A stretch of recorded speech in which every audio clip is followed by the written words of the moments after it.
Sony leak. This is a big thing, and that's why if we have Assad here. He's a Sony fan. Josh and I know about Sony enough. I used to have a PlayStation 4. I traded in for a Switch. No regrets. I still have my PS3. I like my PS3. I still have my PS2. I like my PS2. So I wouldn't say that I dislike Sony. I needed money for my Nintendo stuff. And Tyrone, who is a really big PlayStation fan. So I'm glad that we have both of them on the show, because if it was just Josh and I trying to talk about Sony, I'm not convinced. We'd probably get a lot of hate mail. Like, you guys just don't understand. And so I think we know enough to be dangerous and to BS our way through it. Yeah, basically. But that's about it. And I was hoping that Sam would be on, because he's the biggest Spider-Man fan that I know. And obviously we're going to talk about Spider-Man. You can't talk about that yet. Hey, don't worry. I rival him. No. Oh, well, okay. Then there we go. We learned something new. All right. So if you're listening to this or watching this at home, I do have a link to the picture here that we're all staring at. This is supposedly Sony's, a leak of Sony's. I'm guessing it's their press conference, because it's dated Monday, June 11th. And I think that's when they have their press conference. So let's just go down these one by one. So first off, The Last of Us 2 gameplay trailer. Mm-hmm. The Last of Us was a very popular game that I personally did not like, but that's just me. And not for any like technical reasons or anything. The game is beautiful. The story, like, I was almost crying before the first section of the game is over. And look, if you're worried about spoilers for, how old is The Last of Us now? Like 6 years? 3 years? It's that recent. Anyway, it was one of the last swan song games for the PS3. That's true. Yeah. So if you're worried about spoilers for this game, that also got a remaster for the PS4. Get over yourself. At the very beginning of the game, you're playing what's his name? Joel. Yeah. And his daughter is killed in this horrible event. And as a father myself, I about broke down crying. And then the rest of the game happened, and I was like, I just don't think this is for me. I don't hate it. I don't begrudge anybody who likes it. I just didn't get it. So Assad and Tyrone specifically, you guys excited about the sequel? Well, I'm certainly excited for a sequel to The Last of Us. Well, I have mixed reactions about it. Generally, with storytelling, I do hold a view that a lot of particular filmmakers have, that sequels have a very high risk of undermining the impact of their first outing, which is why studios like Leica Studios, which does the stop motion animated films like Kubo and the Two Strings and Coraline and Paranorman, they have vowed that they will never ever make a sequel for that reason, no matter what. So for this one, I'm interested to see what this is going for. What we have seen so far from past, not gameplay trailers, but just cinematic trailers. Ellie is obviously a lot older. I have a suspicion. This is just my personal fan, headcanon. I have a feeling that Joel might be dead, and Ellie is only talking to him through her own mental hallucinations. Similar to how there was a DLC for BioShock Infinite that did something like that. Burial at Sea, where Elizabeth was talking to Booker, only in hallucinatory voices that only she could hear. So that would be an interesting direction if they were to go into that. I'm not too sure. So if we're actually going to be seeing actual gameplay this time around, I hope the enemy AI this time around is a lot better than what it was, as good as what was promised in the first game. Because that was a complaint that a lot of people had about The Last of Us. When we saw so much gameplay footage for The Last of Us, it had this incredibly robust enemy AI.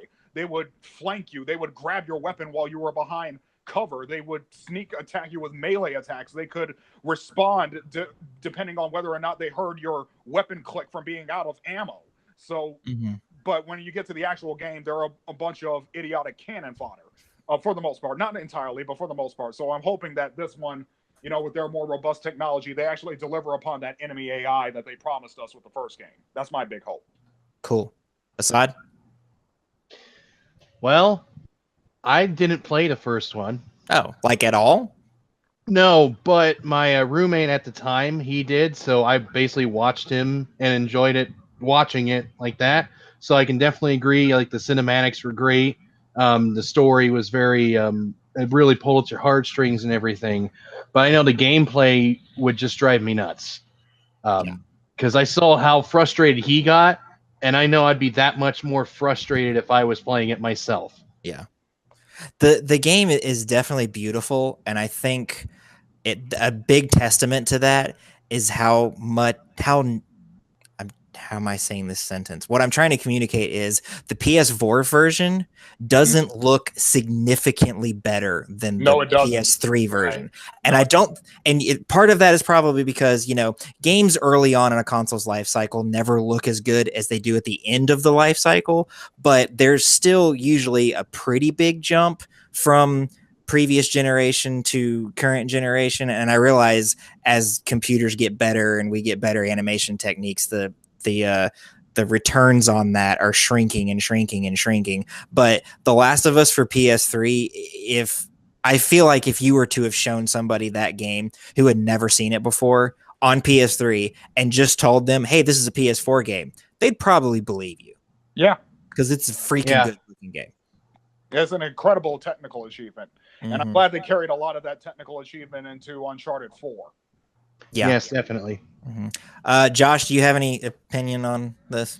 I played through the first section that you described earlier, and I have not gone back to it since because I already have enough anxiety and heartbreak in my life. I don't need more. All right, that's fair. That's a very good point, yeah. Clue played it, and she enjoyed the crap out of it. Yeah. I couldn't get...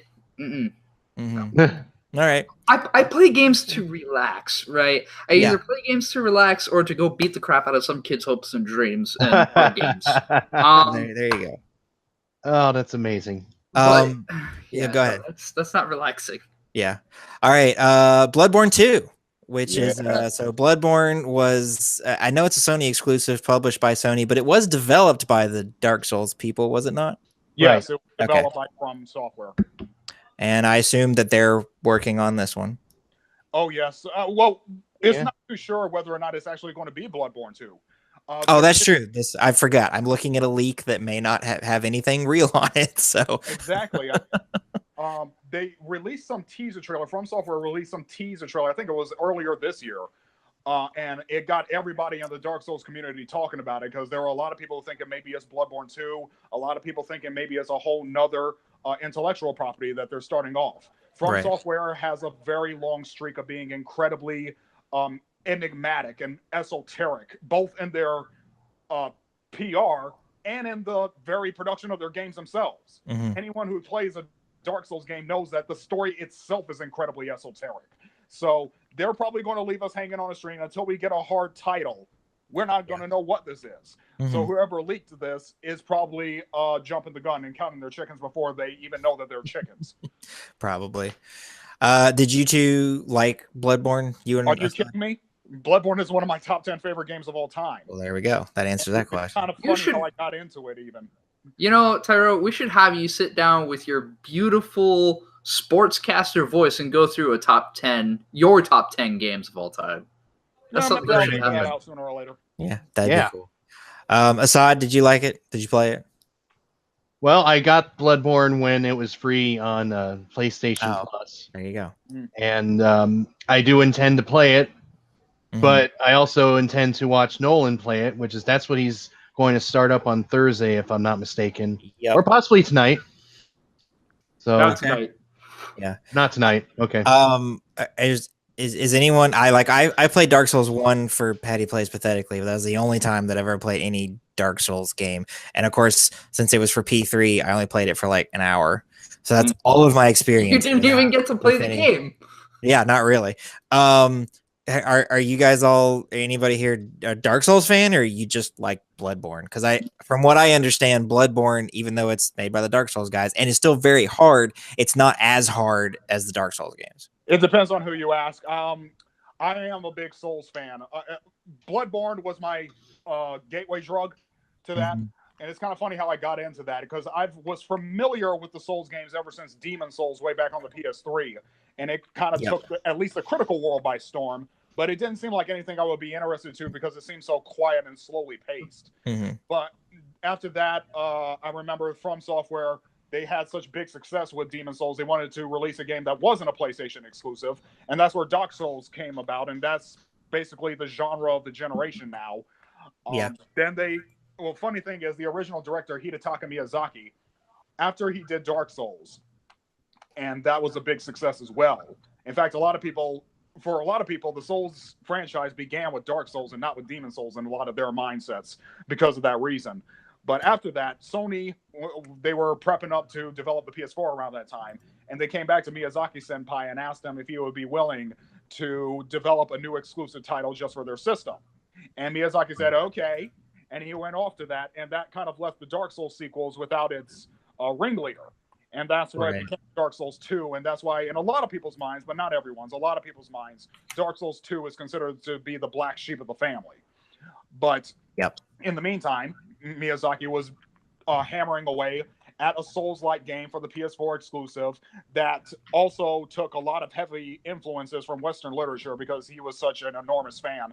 Miyazaki is an enormous fan of Western literature in general. And decided to do something that was a bit darker and more on the Gothic side, and that's how we got Bloodborne. Now, when Bloodborne was released, it's kind of a funny thing. I was still earning my master's degree in illustration at the time. And I think in 2015, it was near the winter season, and I was contemplating with myself, okay, what kind of game am I going to get for myself this holiday season? My first thought was Fallout 4, but because I had played Fallout 3 earlier that summer and I loved it. But then I remembered, again, I'm getting my master's degree, and I said, you get Fallout 4, you're never going to do anything else with yourself again. So, but I did remember that game that I heard about from the Dark Souls people, Bloodborne, was out, and I noticed that it was aesthetically and thematically very similar to what I was trying to do for my thesis project as an illustrator. So I thought, you know what, I'll pick that up and see if I get any kind of direction or inspiration from it. I fell in love completely. I loved everything about it. I love the combat. I love the story. I love the world building. I love the pacing. I love the atmosphere. I love the community. I love how every single Dark Souls game, or Soulsborne game as it's now called collectively, is basically a community event. You don't beat those games alone. Even if you are playing completely solo and you never summon, you don't beat those games alone. It's a community event. And I loved how we all got online and we were exploring the lore and we were exploring what this boss signifies or what that bit of item signifies and this, that, and the third. I fell in love completely from the word go. And from that, I was like, okay, this is what I've been missing in all of those Dark Souls games I've been skipping out on. I got to go back and play those. Nice. And shortly after that, I played Dark Souls 2 because Dark Souls 3 was about a month or two away from release. And I've played all of the Soulsborne games, but I've only beaten Bloodborne and Dark Souls 3 to date. So I'm definitely excited to see whatever From Software does next. I just want to know because I want to play it. Well, there you go. Assad?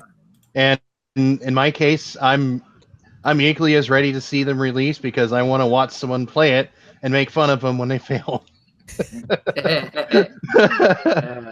But no, I can't wait for the Guitar Hero playthroughs.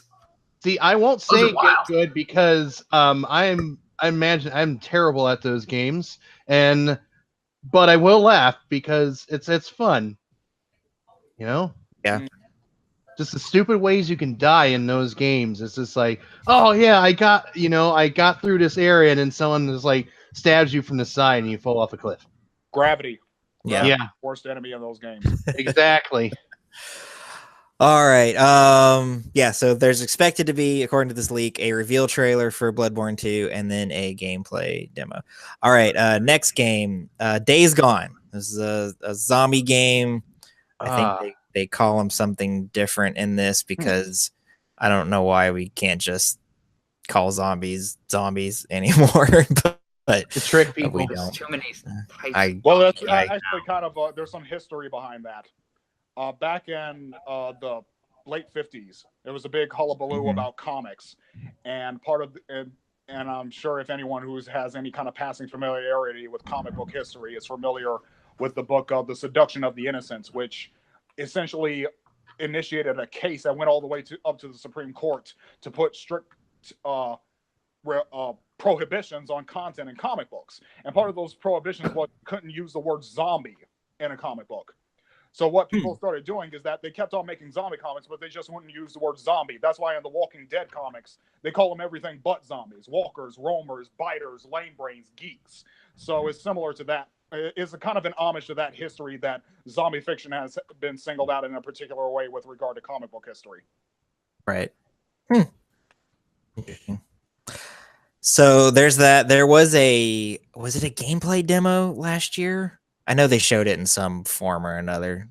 Gruff looking white dude on a motorcycle being chased by zombies that resembled more of World War Z. Something like just kind of running. Yeah, there were just a ton of them running at you. And oh yeah, yes, yeah, I remember that. There's like this mass crowd feature on a technical side. Right. Kind of demonstrating with that. Yep. So, anybody thoughts on this game? Interested in it? Not interested in it? I was definitely impressed with the amount of enemies that they could put on the screen, but that's not a gameplay feature. I got to see something else before I get interested. Right. And I have never really been into like the whole zombie genre to begin with, so it never really interested me. Yeah, it's not that I'm over the zombie genre, because I'm not, and you would think that I would be, because there have been a million of them. But I generally, I'm interested in stuff like that. But for some reason, this game just, maybe it's because I felt like I've seen this before, at least similar to it, and whatever it was, it didn't grab me, and I also haven't heard a lot of buzz around the game in general, so I'm kind of wondering if that's not just the general feeling of this game, and that it's going to launch and very few people are going to care. Probably. We'll see. Yeah. That's certainly how I'm feeling, just with that brief description. Mm-hmm. So there's that. And then Heavy Rain 2, Children of the Origami Killer. Are going to have a reveal trailer presentation featuring David Cage, who we talked about earlier when we were talking about Detroit, and a cinematic trailer, which, considering what kind of games David makes, what else other kind of trailer would you have besides a cinematic trailer?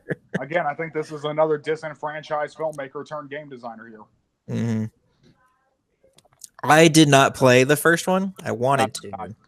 It's in it about some guy that's running around killing kids or sex trafficking or something weird like that. Well, you play from the perspective of several characters, but it's a murder mystery about a guy who keeps kidnapping kids and challenges their parents to find them before it's too late. That they drown in a sewer during a period of lots of rain and flooding. That's awful. That's terrible. Yeah, it's a very, very awful premise, but the story was very, very well told. I didn't play it, but I did watch playthroughs. It's an incredibly well done murder mystery. I can say that much. Yeah. Mm-hmm. Now, for the sequel, are we going to have all the ridiculous motion controls that the first one had? That's what I'm wondering. Not too sure. Motion control always struck me as a gimmick. Yeah. Because you just sit there like, okay, shake your control like as fast as you can in order to advance the plot. Yeah. You can't ever have motion control. Like, I did like this little feature in The Last of Us that if you're in a dark area for a long time and your light seemed to be running low, you could shake the controller to get the batteries in the flashlight working again. That's kind of that was cool. Feature. Yeah. That's a neat little feature, but some people try to make motion control the game, and it's not fun. I remember one of the reasons that I got a PS4 at all was because I wanted to play Infamous Second Son. I love Infamous 1. I love Infamous 2. I might get a lot of hate for this. Second Son was such a bad game. I didn't like it. I didn't mind it because it was a very terrible case of sequelitis. Yeah. And there was only one motion control thing that I can remember from it, and that was that to tag, and by tag I mean spray paint something, you had to actually hold the controller in your hand like this. So if this is my phone, if the controller's like this, you had to hold it like this, and then I'd like squeeze one of the triggers or something and shake it. I don't know. It was the weirdest thing in the world. And I'm like, really? I can't just push a button and make this happen. Like, why am I doing this? I don't hate motion controls. I think motion controls can be used really, really well. But I also think, okay, actually, I'll use Nintendo for an example of motion controls done right, and as an example of motion controls done wrong. Metroid Prime 3 or the Metroid Prime trilogy for Wii. After playing that, I told myself if I could get away with never playing another first-person shooter, not with the Wii remote and nunchuck, I would, because it just felt that stinking good. Taking the attack button out of Twilight Princess, the Wii version, and just replacing it with this was annoying. It didn't. Now, unlike in Skyward Sword, where the sword would actually follow you 1-to-1, and it kind of felt pretty good. In fact, I feel like that was one of the best parts of Skyward Sword.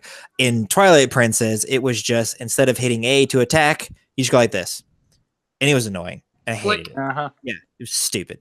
So that's kind of how of course, that didn't require me to take the controller out of one hand and move it like this. So I will say that the Second Son thing was dumber than Twilight Princess. But anyway, that's that. So yeah, Heavy Rain 2. I don't know how we got off on that. Yeah. Nintendo and my Sony is gross. Do what? Basically. You got your Nintendo and my Sony. It's kind of gross. No. I have a feeling you'll be okay. Hey, he could have brought up the Power Glove. The first controller that I know of. Anyway, yeah. So Heavy Rain 2, Children of the Origami. The Origami Killer might be a thing. All right. This is like a really safe. If you're gonna, the great thing about a leak, especially a leak that's fake, is you put things in it that are definitely going to happen. And a gameplay trailer for Spider-Man, there's no way in the world that doesn't happen unless Jesus comes back before E3. That's the only way that there's not going to be a Spider-Man trailer at E3. That makes me sad. Do what? Jesus is just coming back to watch the Spider-Man trailer. Yeah, and then he's like, look, right? just here for Spider-Man, and then I'm going back. Because look, believe me, heaven's awesome, but I'm not going to take that from y'all. So just cool it. Yeah, so you get a gameplay trailer for Spider-Man. I am actually way more interested in this than I thought that I would be, because if there's one thing about when you do cross licensed games, or it's the same thing with movies about video games, they're not any good. Yeah. Games about movies, usually not any good. But this game is being developed by the people Insomniac. And this game reminds me a lot of Sunset Overdrive, which if you have an Xbox One and you haven't played Sunset Overdrive, go play that game. It is so much fun. This looks like Sunset Overdrive with web shooters. And it looks incredible. Well, the way the things are, you cannot make a superhero video game without it being compared to the Batman Arkham games these days. That's true. You just can't. So a lot of people, myself included, saw this new Spider-Man and say, okay, Batman Arkham City, the Spider-Man edition. Okay, I feel like that's really not fair, because traditionally the Spider-Man games have been really well received. Generally speaking. Yeah. Going all the way back to PlayStation era. Yes, that's true. That's true. Can you point out any specific Spider-Man game that has flopped so hard that it, you know? I mean, maybe you have to go back to the Super Nintendo to find some that. Of the movie tie-ins. Yeah, the movie tie-ins probably don't do very well. Because that's the thing about the Spider-Man games that you're talking about, Josh, are either loosely based on the comics or they're just their own story. I guess that's fair. So if you have like the Amazing Spider-Man with, Tobey Maguire or someone who sounds like Tobey Maguire doing the voice, that I could see that game having not done super well. Yeah. Yeah. Another game that's superheroes that is amazing. Incredible Hulk Ultimate Destruction. no. I will bring that game up every opportunity I can because it's so stinking good, and there needs to be another one. Or just remaster the original. That would be fine. I'll pay you $40, or heck, I'll pay you $60 for it. It's that good. Yeah, but then the developers went on and made a prototype instead. So yeah, take the money and run. Anyway, all right, yeah. So there'll be Spider-Man. The only thing about the reveal trailer that I didn't like, and this is just something I don't like in any game. You show me a game of QuickTime events, and I'm immediately like, I'm now 50% less interested in this game than I was before you showed me this QuickTime event. Now, Insomniac has said there's not going to be that many QuickTime events, so don't worry. But I'm like, why would you put it in your reveal trailer if there's not that many of them? But anyway. They make for really cool cinematic things, but I never feel like I'm playing the game at that point, and that's what I don't like about them. So, but that's just me. Maybe I'm an old curmudgeon. Not maybe, I am. Well, I was gonna say, you want to open that one up, pal? Yeah, nope. All right, so so there's that. Borderlands 3. This is one that this is the first time that I've heard about this. So. Is this a thing that has been confirmed by it's Gearbox, right? It would be Gearbox. Mm-hmm. I have not seen any official confirmation. However, there have been some questionable copyrights and patents floating around. I don't have any sources on that right this second, but it has been floating around on the internet. I would not be surprised at all. It's been about 4 years since the pre-sequel, which given the gappage of time between the different games fits in perfectly. Yeah. So I would not be surprised if we saw a Christmas release. That'd be cool. No, it could be. Get down with that. And like we said, since we're talking about Borderlands, if you go over to the Humble Store, pick up that Borderlands pre-sequel for how much is it? $12 and change. $12 and change, but only until sometime Wednesday night. So correct. Go get it quickly. According to this, it's going to be presented by Randy Pitchford, who I know he's with Gearbox. What is he, the president or something? I would have no idea. I'm not actually familiar with the company beyond that this is their game. I know his name, so he must be somewhat important over there. I just don't know why. So there's that. Okay, Fortnite exclusive PlayStation 4 content trailer. I find this interesting since Sony is the one console that you cannot cross-play this game on. They have to be special somehow. Well, let them have their goodness. So however, since they're the only console that like they've walled themselves off, I guess exclusive PS4 content makes sense because if you had exclusive Xbox, like let's say Master Chief was in the Xbox version, does that just mean you can only play him on Xbox, but is he still showing up as a Master Chief skin on the other platforms? I mean, yes, I guess it would. Assuming that the game works the way they say it does, and I haven't seen any. I've played with some people over their Xbox, so if that was an exclusive skin, it would be tied to their Epic Games account. Right.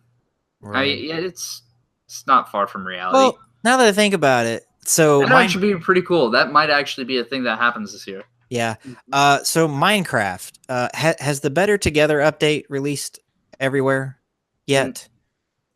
Define everywhere. It's everywhere on the consoles and the Windows 10 version of the game. Right. Well, I know, but not the Java version. Correct. As far as I'm aware, they are all speaking to each other. Yes. Okay. So I do know that there are platform exclusive things like that, but you can. So like if I'm on my Xbox and I load up a Halo World, I'm pretty sure I can still invite someone from the Switch version into that game.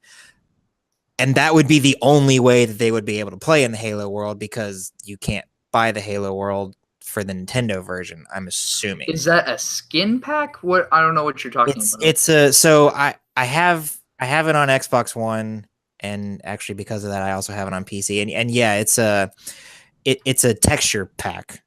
Okay. I guess it is. It may not show up the same to the Switch user because those assets may not be there. Right. And I also know the Switch version has Mario assets. Oh. So I wonder, like, if I had it on, I don't have it on Switch, but if I had it on Switch and I loaded up a Mushroom Kingdom skin pack and I invited someone from the Xbox version, are they going to see what I see?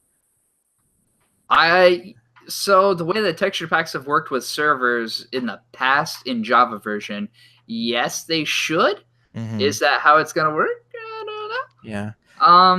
Well, anyway, I brought that up to say that if the PlayStation version did have crossplay, I just threw my threw my dongle across the room. I love saying that word. It's so fun.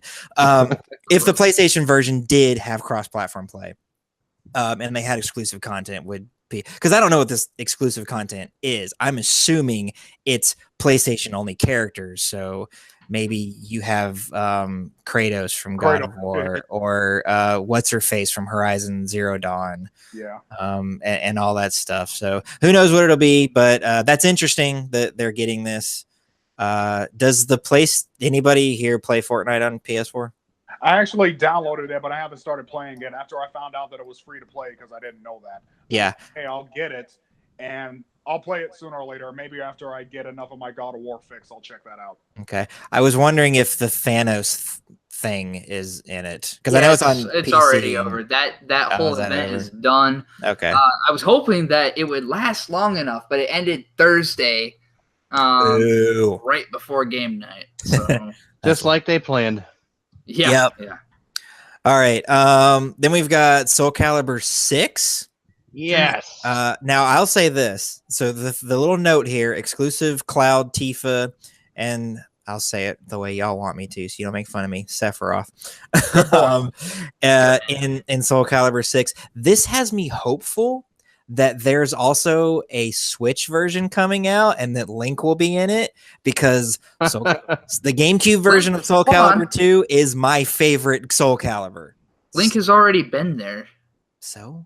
I mean, the amount of licensing effort to throw him back in there, I don't know, man. I think that's hoping for a lot. Well, okay, then just port the GameCube version to the Switch. I'll be happy. I keep telling people that they absolutely need to either A, create a tool that will let me play my GameCube games, or B, just do what Xbox and PlayStation have been doing for years and just make the games available to play. I do think with this, and I know I'm about to get some more Nintendo and Tyrone's PlayStation, but I apologize. That's fine. We've been talking about PlayStation for like an hour now. I do think that we're going to the direction they're headed with their online service. They've got that batch of NES games. I think it's their goal to eventually have basically every console that is capable of being emulated on the Switch, which I'm assuming stops at GameCube. I don't know how they would pull off the Wii on Switch, and not because of performance issues, but because of all the translating of the Joy-Con, which, I mean, the Joy-Con is motion control, but it's a very different kind of motion control from the Wii remote. And I just wonder how much work that would be. But anyway, I think their goal is to eventually have it so that with this online service, you've got access to all of the back catalog they have that they feel like is worth, because I don't think they're going to port everything. No, but they'll port. I think they'll port the big stuff. Whatever there's a demand for, they'll port it. Yeah, and that's what I'm hoping. But anyway, Chibi Robo Pikmin, oh my! So I love Soul Calibur. Between Soul Calibur and Tekken, Soul Calibur is my favorite. Same. I like it a lot. I like Tekken. Don't get me wrong. Weapons, Tekken's great. Yeah, I love the weapon. Well, and not just that, but I also So I gotta be honest, I haven't played a Tekken since Tekken 3, and that was on the original PlayStation. Are you kidding? No, are you kidding? That was the last time I played Tekken game. Of all the things to get you hate mail. Because And 5 is the best. Is it? Yeah. I'm sorry, what? 5 is the best. Uh-oh. Tekken 5? We're gonna have a fight right here on the podcast. Okay, No, Josh. it's just the best joke I've heard all night. Okay, so anyway, if I remember correctly, the way the buttons worked in Tekken was it was different from Soul Calibur, because in Soul Calibur you have high, mid, low, and then guard is actually a button and not just holding back on the analog stick. And in Tekken, holding back is block, and then the buttons are they like mapped to each limb or something weird? In Tekken, each of the face buttons is matched to a limb on your character. So it's left punch, right punch, left kick, right kick. Right, that's Soul what it was. Calibur, it's actually a bit different because it's weapon based. They have to arrange it differently. It's horizontal strike, vertical strike, physical attack, and guard. Yeah, that's what it is. I was like, when I said high, low, mid, I was like, that doesn't sound right. But no, because horizontal, vertical, physical, and low. Guard. Right, and I just preferred that to Tekken. I will say I prefer both of those to the combo based fighting games like Mortal Kombat and Street Fighter. I wasn't able to ever wrap my head around any of those. I've been playing Street Fighter. Street Fighter was one of the very first video games I ever played. Still not good at it. It was one of the first games I ever played, and I'm still terrible at it. Yeah, I'm terrible at it too. I've been taking names in Soul Calibur since its heyday. So the funny thing is, when I was a kid, fighting games were my favorite types of games. Far and away. I played Street Fighter. I played Guilty Gear. I played Soul Calibur. I played Tekken. And mainly because I like playing with my younger brothers. Yeah. All the time. I had people that I could play with. When I moved out of my folks' place, I know online is a thing. I'm just not interested in that anymore. Yeah. I generally am not all that crazy about learning combos and strategies and figuring out how to beat somebody online and rank up in a ranking system. That's just not what appeals to me when I want a game anymore. I want to sit down and enjoy a story or a narrative, just me and the game, generally speaking. And it's kind of funny because I keep on buying these flipping fighting games because my friends keep pressuring me to, and then I almost never play them. Like I bought Dragon Ball Fighters and I played story, and never since then have I touched it. Yeah, that's been literally 90% of the user base experience. And not just that, but I'll play games online. I'll play Halo online. I'll play shooters online. For some reason, I don't feel this way about shooters, but I feel like this about everything else. I like that if I want to play with other human beings on Mario Kart 8, I can hop online. But there's something about having the person that I'm playing against sitting on the couch next to me. That you just, even if you're able to talk to them over a headset, you lose that. And Mario Kart for me was Mario Kart 64, and there was me and 3 other people all around. Same thing with GoldenEye or Smash Brothers. It was always everyone's in the room together, and you lose that online. I don't know why I don't feel that way about shooters. Maybe it's because other than GoldenEye, I didn't grow up playing them, so I don't have those nostalgia goggles for it I do everything else. Sir, the reason is because of your toxic masculinity. You feel the inclination to just shoot people in the face. Okay, Tumblrino. Whatever. I had to stick it in there. I know. So the funny thing is, I did buy Tekken 7, and I did play that online quite well, and I actually did enjoy myself quite a bit. One of my online friends invited me into a lobby for Tekken 7, and I kind of hustled them because I played not so well at first, and then I decided, okay, I'm going to start getting good, and then I was taking names. Like just sweeping people in matches in Tekken 7. So Tekken 7 was worth the money, I would say, and I'm going to keep that around. And I'm really hoping Soul Calibur 6. Because the thing about Soul Calibur, my favorite Soul Calibur game is 3. Me too. That's the best one because it has, and I'm kind of sad for the other console owners because it was a PS2 exclusive. It was, and it had so much content and so many other things than just beat each other in a few matches. Those who play Soul Calibur 3 will remember Chronicle of the Sword, which could have been its own standalone game if Namco Bandai thought it through a little bit further. It was that deep and intricate. It had more unlockable content than any other fighting game on the market. It was really great through and through, which is why it was such a disappointment to me that Soul Calibur 4 was a downturn from that. It wasn't a bad game, but it wasn't nearly as good as 3. And I refuse to buy Soul Calibur 5 because it's not finished. I don't care who says what about that game. Soul Calibur 5 is an unfinished game. It was. I agree. That just sounds like games today. I have yet to find someone who really thoroughly enjoyed their 5 experience. Yeah. So I'm really hoping Soul Calibur 6 turns this around. Me too. So going back to 6, and I know it's not terribly unusual for this to happen because it has happened before in Soul Calibur, but Tifa doesn't use a weapon. She is a weapon. Fist in her hands. Well, there was a feature, I think it was in Soul Calibur 3. They did have gauntlets and greaves as weapons. Yes, they did. Okay. So it was either that 3 or 4, one of those two had gauntlets and greaves as a weapon.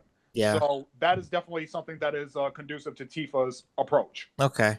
Well, I know in Soul Calibur 2, the PlayStation version had Hayachi from Tekken. Yes, it did. In it. Yeah, that's why I say the Soul Calibur 2 had a funny thing. It had exclusive titles depending on which system it was on. PS2 had Heihachi from Tekken, Xbox had Spawn, and GameCube had Link. And the funny thing is, of course, when they remade the Soul Calibur 2 in HD for PS3, they kept Heihachi and Spawn. Link, of course, was nowhere to be found. So because Nintendo. Because the remake or re-release or whatever for the PS2 wound up on the PS3, the one for the Xbox wound up on the Xbox 360, and Namco never put that one on. I guess at the time it would have been the Wii, because I don't think the Wii U was out when they did that. And you know what? That might have been why, because those were downloadable titles for the PS3 and 360, and the Wii had very, very limited download space. It did. So that's probably what happened. Behind the other two systems. Yeah. That was when Nintendo decided to go with mechanical innovation rather than performance improvement. Yep. So, yeah, that was that. So, I'm excited for this. I hope that it comes back, because the only thing that I ever remembered. So I didn't play Soul Calibur 3 because at the time I didn't have a PS2. I have a PS2 now, but wait, was that on PS2 or was it on PS3? It was PS2 exclusive. Okay. Soul Calibur 3. And I didn't have one at the time. I mean, like, on one hand, I got it because the PS2 was outselling the GameCube and the Xbox, like, hand over fist. It wasn't even a contest. But despite that, the GameCube version of Soul Calibur 2 is the best-selling version of the game because of Link. And so I was always like, I mean, it's kind of weird that if they're going to go with an exclusive, that they went with Sony. But again, I got it because there's like 160 million PS2s out there or something stupid like that. And then the only thing that I really remember about Soul Calibur 4 was that controversy over people discovering that the exclusive character that you wound up having to buy if you didn't have that system, which was Vader and Yoda, was already on the disc for the other game. You were really just buying what amounted to a text file that unlocked it, and people were like, dude, why are you making me pay $6 for a line of code? I already have this. And that's all I remember about 4. I'm not even sure I knew there was a 5. Yeah, there was a Soul Calibur 5, and like I said, it's just finished. And so many of the characters, well, first of all, there were a lot of characters that were missing. Talim was nowhere to be found. Talim was one of my mains in Soul Calibur, both 2 and 3. So I was really upset that she wasn't in 4. I think Taki was nowhere to be found. What? At least she had a substitute. That's not okay. Same thing with Keelik. Keelik was made into a mimic character.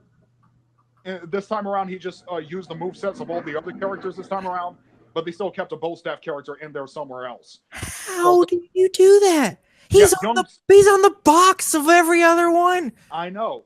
Young Sung was nowhere to be found in Soul Calibur 5. Not even a substitute. So stupid.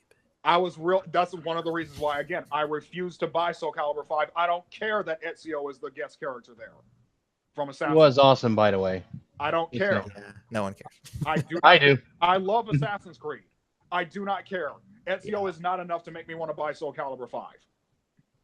Amen. Well, I bought it used, so I didn't pay full price for it. There you go. Okay, that's something. Now, the funny thing I do have to point out here, it does seem kind of redundant to have Cloud, Tifa, and Sephiroth in Soul Calibur 6, because let's be honest, the last 3 Soul Calibur games, they had a create your own character feature. Yeah. Everybody was making Cloud, Tifa, and Sephiroth already in those games. Well, they're just making You're just giving us the characters we already created as an exclusive. That's not special, Namco. Get with the book.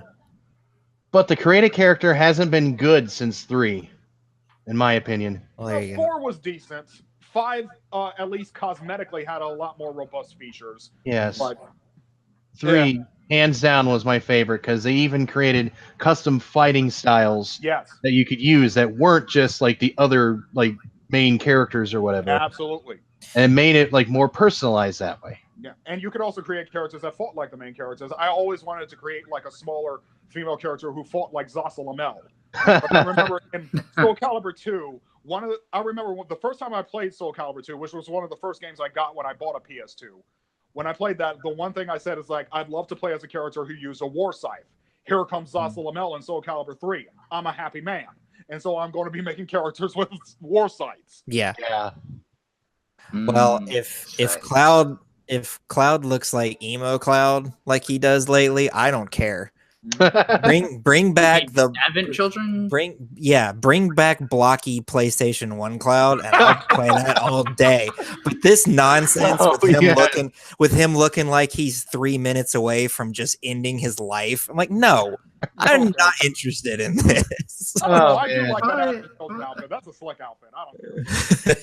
It's not the outfit that I don't like. It's the hair and he just looks sad. It's sad Keanu, but it's Cloud. Have you met Cloud? Did you actually play Final Fantasy VII? I love that game. Yeah, no. Did you actually play that freaking game? Because I did. Sounds like you didn't. He is kind of depressing. But they need to have a costume of him wearing the dress. Oh yes. my! From the honey. We got to get cross-dressing Cloud in there. That's awesome. Okay, never mind. And before all the Christian families are like, we can't let our kids play this game. There's a cross-dressing man. He did it. You've never seen a cartoon character cross-dressed as a joke. You never watched a Bugs Bunny cartoon. Exactly. Really, man. He did it to save women. Exactly. Like he was being a hero. Cloud is a feminist. Okay. Get with the program. I did not expect this to go there, but hey, we are. All right, let's move on. I got work in the morning. Come on. Let's move on. All right. The next one, No Man's Sky Coalescence. There's another good joke. Know why anyone just skip cares over that. about No Man's Sky. I think Tyrone's laugh said everything that we need to say about. Yeah. Who thought it was a good idea to follow up anything after No Man's Sky? That's what I want to know. That's the big mystery. Not the reveal. Don't give us a reveal trailer. Give us an explanation. That's right. What at E3. That's what it is. It's just them apologizing, or at least an apology. Yeah, and then just walk off the stage. We're sorry if you paid full price for No Man's Sky. Here's the sequel for $20. Boo. Yeah.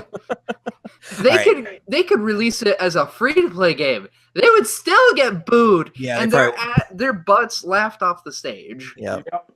All right. Shenmue 3. Presentation featuring Yu Suzuki. I'm guessing he's the guy who created the game. I guess so. I thought that was a brand of car. Yep. I mean, you'd think so. Gameplay trailer. That's interesting because considering, was it last year that they revealed it? Or was it 2 years ago? It might have been 2 years ago now I think about it.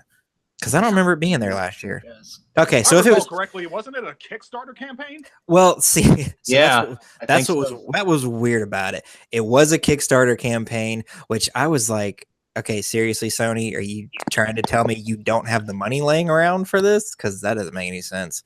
I really do think what they were trying to do was gauge interest by having it be a Kickstarter campaign, and which is still weird, and I still feel icky about it, but whatever. It was successful, and I'm glad to see it. And actually, I feel like I heard that Shenmue 1 and 2 were being put together in a collection and maybe being re-released for PS4 and Xbox One.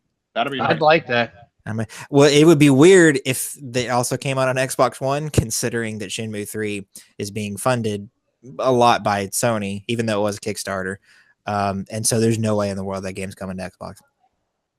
It's not happening. It might come for PC. I could see that maybe happening. There's no way in the world that's coming out on Xbox. So anyway, there's that. I never played the originals. I always wanted to. I just haven't. Same. So there's that. Okay, Life is Strange. Storm's Calling. I feel like I have an episode or two of this sitting in my Steam account, maybe. but I've never played it. I hear really good things about Life is Strange. I've played quite a bit of Life is Strange myself on my PS4. It's a very different kind of game. It reminds me of a Telltale game in a lot of ways. It feels more like a point and click adventure game more than anything else, but with time control mechanics. So I remember there was that, and there was the sequel, The Calm Before the Storm. I haven't gotten to that because I haven't finished the first Life is Strange yet either. So I don't know. This game seems to have made something of an impact somewhere out there. I mean, there's an audience for it. Right. Yeah. Someone likes it. Life is Strange definitely was an interesting thought experiment. Yeah. The dialogue writing is atrocious. Yep. But not so bad that it wanted me to turn off the TV completely. It wasn't L.A. Noire. No. But what is, right? Game I've yet to finish. God, it's so dry. All right, moving on. Call of Duty Black Ops 4. So I think it's funny that now Call of Duty is aligned with PlayStation, and I'll tell you why.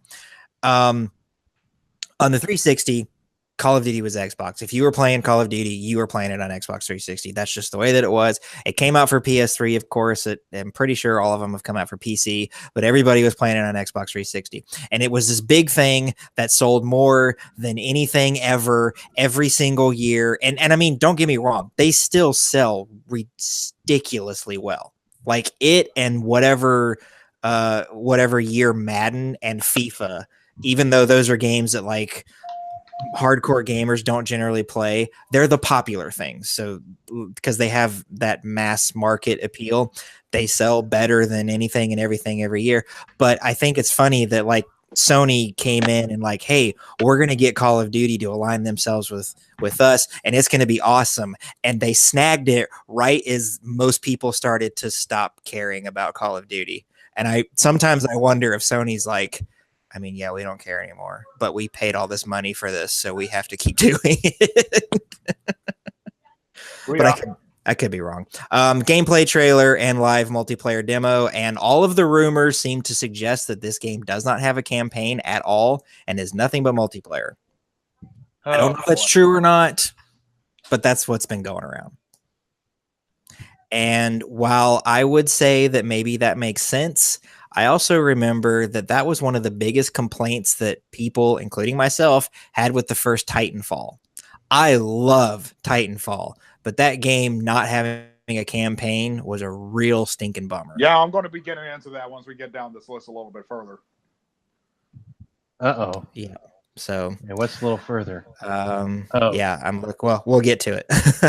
So but I know most of us here on the panel don't care about Call of Duty that much. I stopped. Let me see. The last one that I paid for was, I said pay for, like I've been stealing them. I'm not. Well, the last one that I bought. Yeah, the last one that I bought was Black Ops 2, and I think I got through that campaign because I'm not a big Call of Duty multiplayer guy. I always like the campaign. When I got to the end of that campaign, I was like, this is exactly like the one that I bought last year, which is exactly like the one that I bought the year before that. Why do I keep buying this? And then I stopped. Because the funny thing is, I can pretty much count all the first-person shooters that I like on one hand. I'm pretty sure. And Call of Duty is not one of them. Right. So anyway. All right, so now we get down to this game that I've never heard of. I don't know if this is already an established thing or if it's new. I find it on Google. So it's called Tournament of the Ancients First Blood, and considering that it's by Activision, and again, assuming this is real, this is a rumored leak, assuming this is real and it's by Activision, and Activision just likes to copy other people, and it's got the Ancients at the end of it, my guess is this is a MOBA. Yeah, it sounds like a Dota clone. Yeah. I will beat anybody in a game of frivolous cards that wants to call it a League clone. It's not how it goes. And interesting that it's being revealed on PlayStation, because that means it's a console MOBA, which that already exists in the form of Smite. Right. But there's room for more because Smite certainly has its downfalls. Yeah. It is an extremely limited game with very poor balancing. Console MOBAs need the innovation right now. Mm-hmm. Yeah, and things like that can be done. No matter how not popular it is, Halo Wars works. It's a pretty decent real-time strategy game designed around a controller. So it's possible. Yep. You just gotta make it happen. All right, Overwatch, Talon's Fury. Talon as in a character with an apostrophe S, not plural. No, the Talon's Fury is part of the lore. It's a previous, it's like a prequel story thing that helps tell the story of There's a story. There is a story behind all of the Overwatch people, but you don't get to play it. Well, that's part of what this is going to be. So it's just like in the first Destiny, where if you wanted to learn anything, you had to go online and look it up. Yeah, that's pretty much it. This is what I was talking about. Is where I was going to get into this a little bit later. Mm-hmm. Overwatch is one of the biggest disappointments and aggravating frustrations on my head as a gamer. Every time I see those trailers, every time I see those animated shorts, every time I look at those characters and say, wow, this is so full of life and story, and this could be an animated feature film if it wanted to, and it's so awesome. And then I go to tempt myself to pick it up, and I remember it's multiplayer only. Yep. Deflation of my entire will as a gamer. Why in the world would they do this to us? Give us these robust characters, these robust, likable characters with so many stories to tell, and make it multiplayer only. So the only way I'll be able to learn about these characters is if I have to risk listening to some 12-year-old screech about how he sodomized my mother over the weekend. This is because it's not all PvP. There is PvE stuff. PvE stuff, but there's no story campaign. That's what I'm talking about. There's been several story pieces. I don't know if you've been following the game close enough.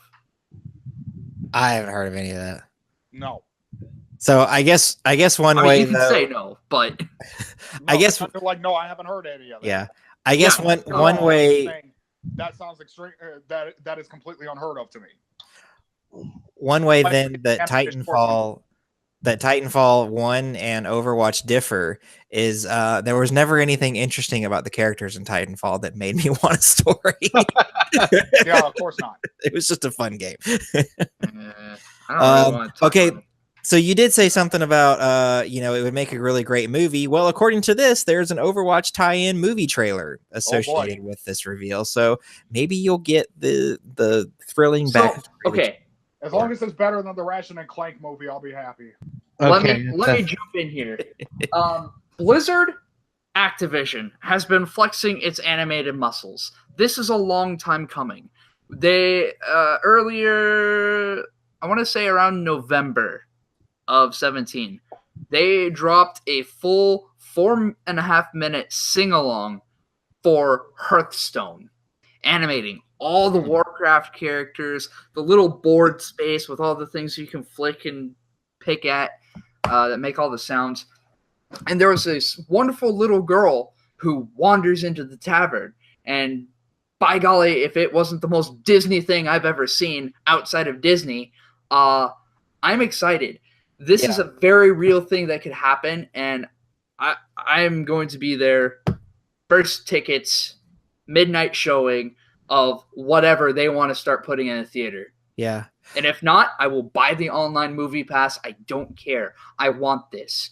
Because if there's anything that Blizzard has, it's the ability to tell a story. How else have they been able to drag in millions of people into World of Warcraft through just short little cinematics? Oh, gosh. Talk about the Wrath of the Lich King, Burning Crusade. I wish Ned was here to go on and on with me about how much Blizzard could do. Yeah. They could do Diablo movies. Do you know how sick that would be? Oh, wow. I'm just thinking. Well, I'm sold. Well, Activision still owns the Spyro IP, right? Yes. Spyro. I mean, I know it's Skyrim. Yeah. Okay, so I don't know if it's a Netflix exclusive or not. I just know this is where I saw it. There's a cartoon for Spyro. Okay. It's not awful.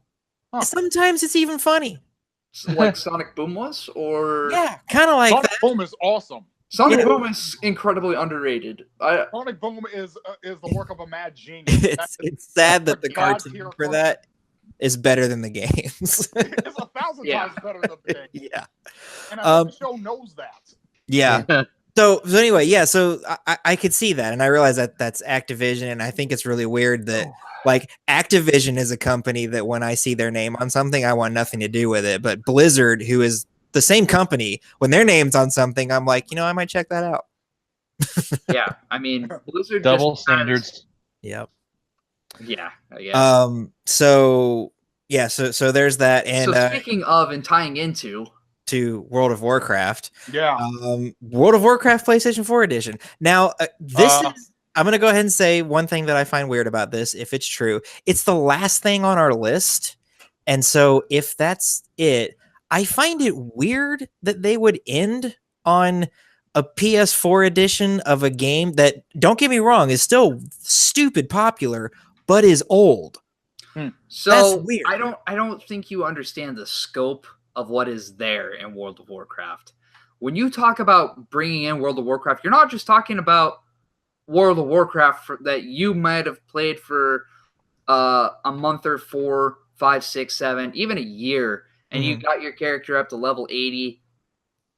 You're looking at literally 15 times that amount of content. Yeah.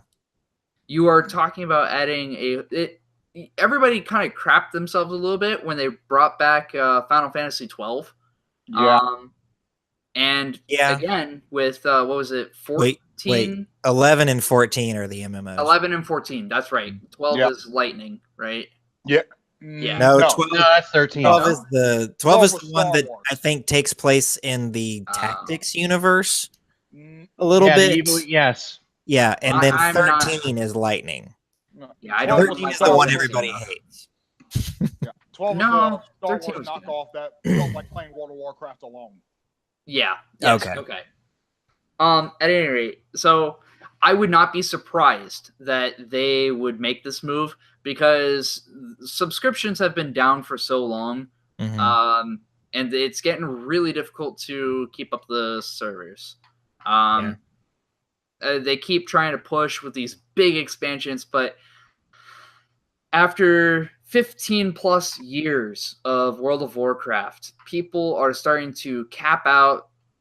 Like, how can they go bigger, right? They keep tearing down old things and putting new things in place. Like, it's a growing saga of epic proportions.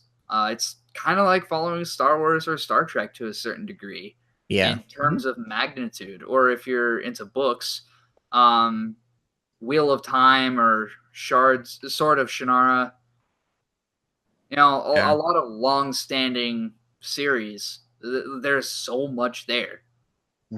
It would make sense to open that audience up. Yeah. So one thing that I'm curious about, because I know that Overwatch is on basically everything. Xbox One, PS4, PC, it's not on Switch. And there's no cross-platform play with that, correct? Not as far as I know. Correct. Okay. But Hearthstone, PC and mobile, I don't think there's a console version of that. That is cross-network play. Yes. Final Fantasy 11 and 14, actually, the PS4 versions are cross-network play with the PC. The Xbox One version of Final Fantasy 11 is walled off to itself because back then Microsoft was the weird ones being like, no, we won't open up our network. So what I'm curious about, do you guys think that the PS4 edition of World of Warcraft will be playing with PC players? I think it's very possible. Didn't they do that with Portal 2? I believe they did. They did. Because it was the cross compatibility with Steam. And actually, Sony's problem with cross-network play has never been with PC. It's been with Xbox. Because you can play Rocket League with PC players on PS4. You can't play Rocket League with Xbox and Switch users on PS4. Or at least you used to be able to. Maybe Psyonix stopped doing that because I know everybody else can play together. Maybe Psyonix stopped doing that with PS4 because it just got complicated. But I used to be like that anyway. So that'll be interesting. Yeah.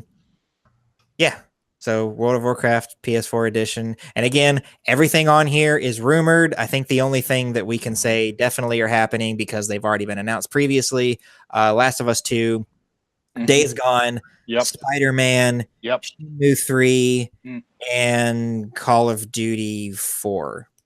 Everything else, as far as I know, the only place that we've ever seen any of it mentioned is on this list. So take it with a big fat grain of salt because it might not happen. All right. We're at the end of the topic. Normally I would have more topics, but I feel like we spent a very long time on that. So I'm just going to go ahead and move on to the end of the show. Real quick, I do want to mention to all of our listeners, we are on YouTube and Facebook. Please go check us out. Actually, you can print in just about any platform, www.platformnames.com/CrossForgeGaming, and you'll find us. So that's true of YouTube, Facebook, Twitch, and Patreon. Our Twitter is different because somebody else already had at CrossForge Gaming, so it's CrossForge Games over there. We also have a merch store. You can find links to everything that I mentioned in the description below, but on the merch store, you can buy mugs and t-shirts and hoodies and stickers and posters and all kinds of cool stuff, and we're trying to expand on those things as often as possible. All right.